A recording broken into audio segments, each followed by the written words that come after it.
they enjoy it. Yeah. Yeah. And Sarnjit, I remember you were saying just before we started the show, you had a lovely quote on technology. I do.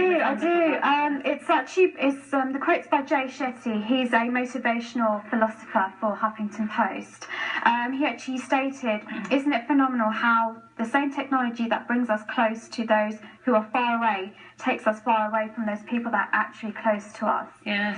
That really resonated with me because, as I mentioned earlier, we could be anywhere and we could all be on our phones, but we're not paying attention to the people who are with us. And making that conscious effort, being mindful of where you are, it's important because, you know, that's how you build relationships with. Like, at the end of the day, the social presence and your social persona is very different to your actual life that you're living.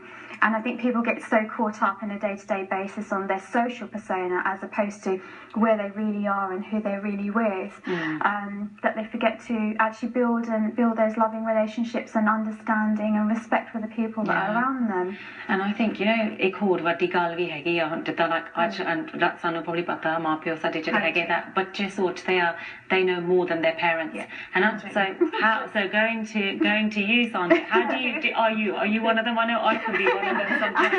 Admittedly, I'm very opinionated. Yeah. But how do you deal with that? Because it's true, parents can sometimes feel like, you know, we've brought them up. I see enough time, you know, spent get that general, but you know, respect get the art, get that homo that's there.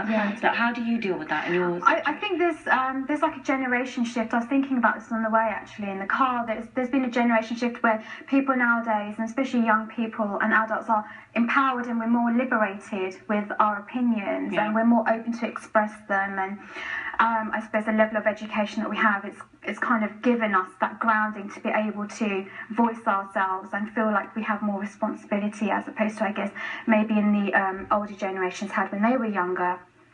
So I think that what we need to remember is I also need to consciously remember is when I'm speaking to my mum and dad, it's an element of respect that you have there for one of them. And, you know, one, they brought us into this world, but they have a lot more experience than we do.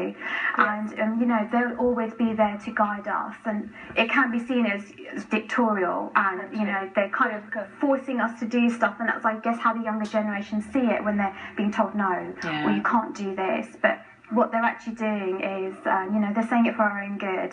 And I'm sure my mum and dad will be very happy to hear that. But it's true, you know, with their life experiences, we need to respect the fact that they have that over us.